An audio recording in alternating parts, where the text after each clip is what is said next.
কিছু কিছু এমন জায়গা আছে যেখানে গেলে মনটা ভীষণ ভালো হয়ে যায়, ঠিক সেই রকমই একটা জায়গায় চলে এসেছি আজকে। আমার খুব ইচ্ছে ছিল জানো তো, ঠিক এরকম একটা নদীর ঘাট, নৌকো, হাজব্যান্ডের সাথে প্রি ওয়েডিং শ্যুট করব, কিন্তু সেই সৌভাগ্য আমার হয়ে ওঠেনি, কারণ আমার হাজব্যান্ডের সেরকম ছুটি ছিল না, তাই আমরা বিয়ের আগে প্রি ওয়েডিং শ্যুট করতে পারিনি।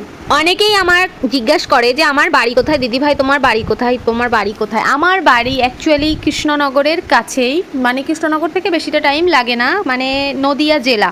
অনেকে যারা অন্য ডিস্ট্রিক্টে থাকো তাদের জন্য নদিয়া জেলা কৃষ্ণনগরের কাছেই আমার বাড়ি।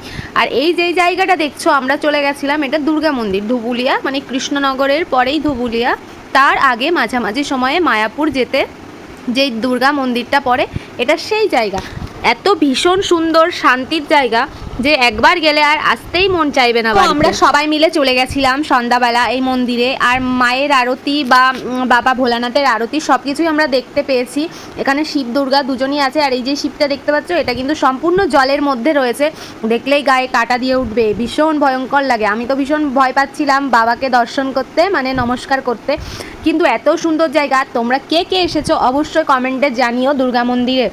আমি এর আগেও এসেছি, কিন্তু এরকমভাবে সন্ধ্যাবেলা কখনো আসা হয়নি বাবার দর্শনে, কারণ এই জায়গাটা এত সুন্দর। আগে এতটা জায়গা ছিল না, অল্প একটা ছোট্ট জায়গা ছিল, এখন তো অনেক সুন্দর করেছে, ফুলের বাগান, পরিবেশটা এত সুন্দর করেছে। সবাই গিয়ে দেখি খুব রিলস করছে, বাট আমি একটু লজ্জা পাচ্ছিলাম, অনেক লোকজন ছিল, সবাই ওখানে ভিডিও শ্যুট করছে, আর আমার মেয়ে দেখছো কত সুন্দর খেলছে। জায়গাটা এত বড় আর এত সুন্দর, আর এখানে কিন্তু পরিবেশটা খুবই পরিষ্কার পরিচ্ছন্ন।